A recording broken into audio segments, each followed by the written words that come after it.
নমস্কার।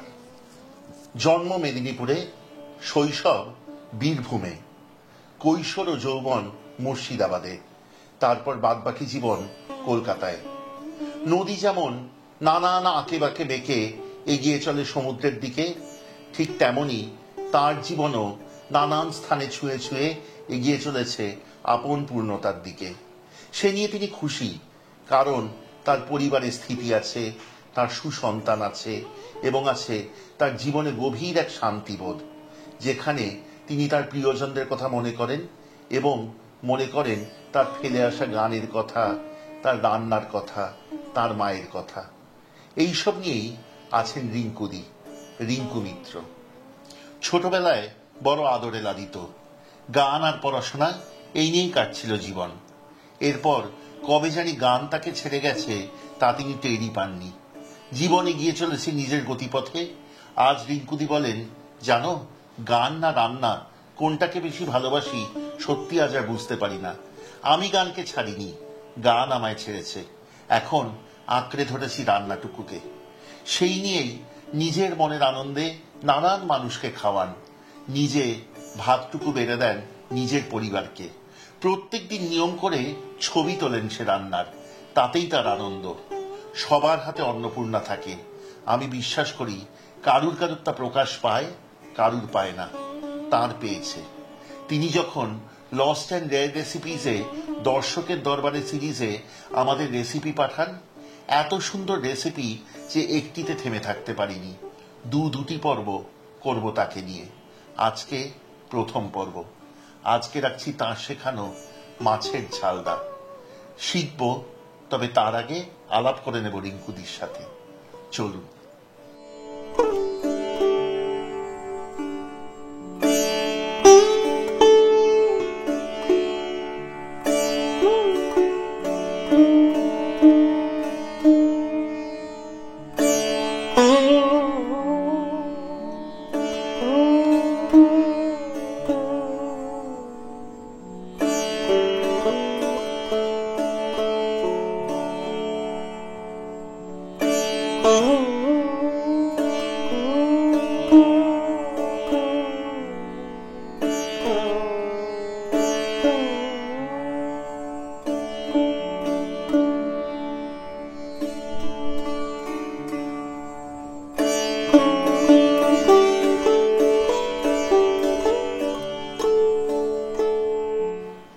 দিদি, মা স্বর্গতা সাধনা সেনগুপ্ত ছিলেন বরিশালের মেয়ে, বাবা এদেশি, বিয়ে হয়েছে এদেশি পরিবারে। মা দারুণ রান্না করতেন, ভীষণ ভালো। একটু বলুন। মায়ের হাতে সব রান্নাই খুব ভালো ছিল, যে কোনো রান্না। মা একটা সবজি দিয়ে ডাল করতেন, ভীষণ ভালো, কোনো মশলা পড়তো না, কিন্তু খুব ভালো ছিল।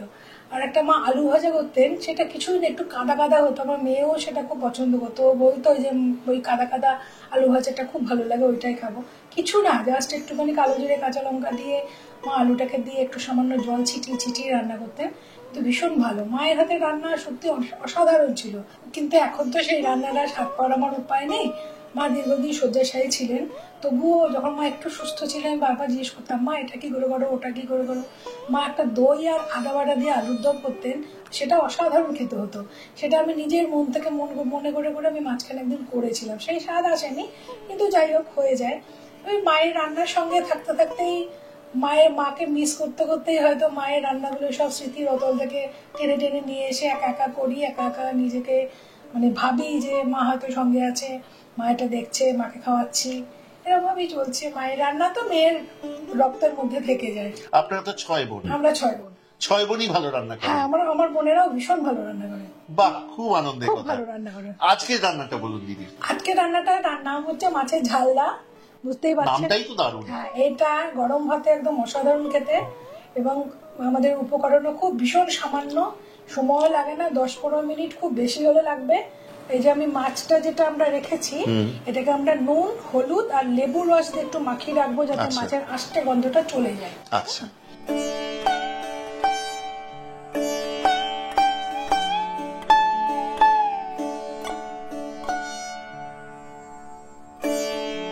আর আমরা দেবো একটু লেবুর রস।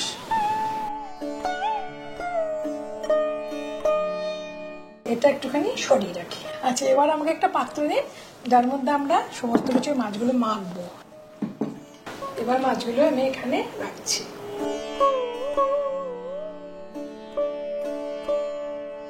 এর মধ্যে দেব সর্ষে বাটা। দিদি কালো সর্ষে বেটে রেখেছি। হ্যাঁ, কালো সর্ষেটাই দেব। 2 চা চামচ দিই। হ্যাঁ দিন, বেশ দিন। হ্যাঁ, আচ্ছা, এর মধ্যে দিন আমাকে ওই যে পেঁয়াজটা আমরা বেটে রেখেছি। এটা মোটামুটি একটা পেঁয়াজ বাটা। ওটা একটা পেঁয়াজই লাগবে, দিয়ে দিন। আচ্ছা, এবার আমরা দেবো কাঁচা লঙ্কা বাটা। রান্নাটার নাম তো ঝালদা, তাই ঝালের পরিমাণটা একটু বেশিই পড়বে। শুকনো লঙ্কা বাটা দিন 1 চা চামচ। দিদি এটা কিন্তু আমরা শুকনো লঙ্কা গুঁড়ো ব্যবহার করছি না। হ্যাঁ, বাটা শুকনো লঙ্কা গরম জলে ভিজিয়ে রেখে বেটে নিয়েছি। বাটা লঙ্কা। হ্যাঁ, এবার দিন সরষের তেল। এটা বেশ তেলে ঝালে রান্না তো? হ্যাঁ, তেলে ঝালে রান্না, তেলটা উপরে ভাসবে। ব্যাস হয়ে গেছে। আচ্ছা, এটাকে আমরা খুব ভালো করে এবার মেখে নেবো। হ্যাঁ, এই তেলের সঙ্গে সমস্ত মশলার সঙ্গে এই মাছগুলো সমস্ত খুব ভালো করে মাখা হবে। এই সমস্ত মশলা খুব ভালো করে, এখনই তো দারুণ গন্ধ বেরোচ্ছে।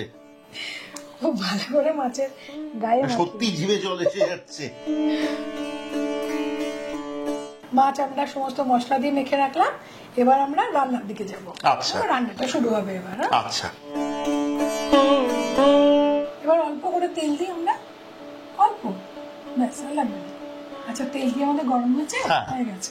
এবার আমরা দিই 1 চা চামচ কালো জিরে। এবার দিই 4টে কাঁচা লঙ্কা।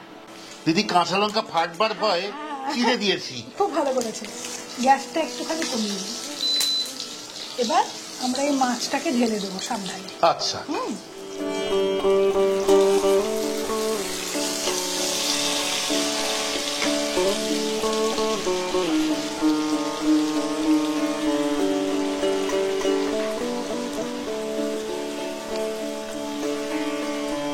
আচ্ছা, এবার আমরা এই বাটিতে মশলা যেটা আছে তার মধ্যে একটু সামান্য জল দেবো, দিয়ে আমরা এটাকে মশলাটা ভালো করে পরিষ্কার করে নিয়ে এই জলটা এখানে ঢেলে দেবো। আচ্ছা, মাছগুলো একটু উল্টে দিন।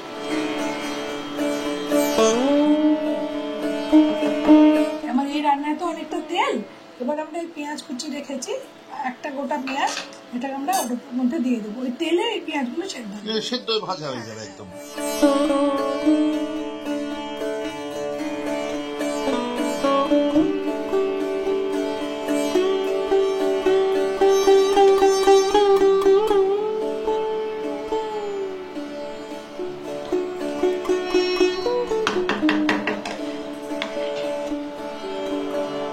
চোখে জল এসে যাচ্ছে একদম। এবার আমরা 10 মিনিটের জন্য এটাকে ঢাকা দেবো। আচ্ছা, আজকাল চারিদিকে বিজ্ঞাপন দেখি সর্ষের তেলের, যে তেলের ঝাঁঝে চোখে জল এসে যাচ্ছে। যারা সেই ঝাঁঝ পছন্দ করেন তাদের বলবো একবারই ঝালদা রান্না করে দেখুন। আমি কড়াইয়ের কাছে মুখ নিয়ে গেলে চোখ দিয়ে জল বেরিয়ে আসছে, এমনই এই ঝালদার মহিমা। এখন আঁচ একেবারে নিচু করে দিয়েছি এবং পরবর্তী 7-8 মিনিট এই রান্না ভাপে ধীরে ধীরে হবে। এখানে কিন্তু মনে রাখবেন, মাছ আমরা ভাজিনি, এই মাছ ভাপে ধীরে ধীরে রান্না হবে এবং ঝোল রস সবকিছু আস্তে আস্তে সেই মাছের ভেতর ঢুকবে, তবেই এই রান্নার স্বাদ। যতক্ষণে রান্নাটি হচ্ছে আপনাদেরকে বলবো কেমন লাগছে আজকের পর্ব, এবং আমাদের চ্যানেলের অন্যান্য রান্নাগুলি, অন্যান্য পর্বগুলি দয়া করে আমাদের কমেন্টে লিখে পাঠান। যদি ভালো লাগে শেয়ার করতে ভুলবেন না, কারণ কোথায় কেই বা কবে দেখেছি মাছের ঝালদা অথবা এমন অন্যান্য অনেক রান্না যা আমাদের চ্যানেলে আছে। এসব তো আমাদের ঐতিহ্য, তা বাঁচিয়ে রাখবার একমাত্র উপায় শেয়ার করা এবং অন্যান্য মানুষ যেন নিজের রান্নাঘরে এগুলো করে দেখেন সেটির চেষ্টা করা। শুধু সেইটুকু চেষ্টা করুন, তাহলেই আমাদের প্রচেষ্টা সার্থক। যদি ভালো লাগে সাবস্ক্রাইব করে সঙ্গে থাকবেন, খুব আনন্দ পাবো। এবং যদি মনে করেন আমাদের চ্যানেলের সব রান্নার নোটিফিকেশন প্রথম পৌঁছবে আপনার কাছে, তাহলে দয়া করে বেল আইকনটি টিপে দিতে ভুলবেন না। আর হ্যাঁ, যদি আমাদের যোগাযোগ করতে চান, এমন রান্নার হদিশ যদি আপনার কাছেও থাকে, যদি মনে হয় সেই গল্প, সেই রান্না আমাদের সাথে ভাগ করে নেবেন এবং তার মাধ্যমে ভাগ করে নেবেন আরো লক্ষ লক্ষ মানুষের মাঝে, তাহলে দয়া করে আমাদের যোগাযোগ করুন। আমাদের যোগাযোগের নম্বর 6291834357। সোমবার থেকে শনিবার কলকাতার এই নম্বরে হোয়াটসঅ্যাপ করুন বা ফোনে যোগাযোগ করুন 6291834357। রান্নাটি ধীরে ধীরে হচ্ছে, এবার ফিরবো রান্নায়। মিনিট 5 হয়ে গেছে। দিদি তেল ভেসে অপূর্ব দেখতে হয়েছে। এবার আমরা দেবো লেবুর রস দিন, বাকিটা আচ্ছা, মাছ কি নিভিয়ে দেবো? হ্যাঁ লিখে দিন। ধন্যবাদ কুচি। আর একটু দিই? হ্যাঁ একটু দিন।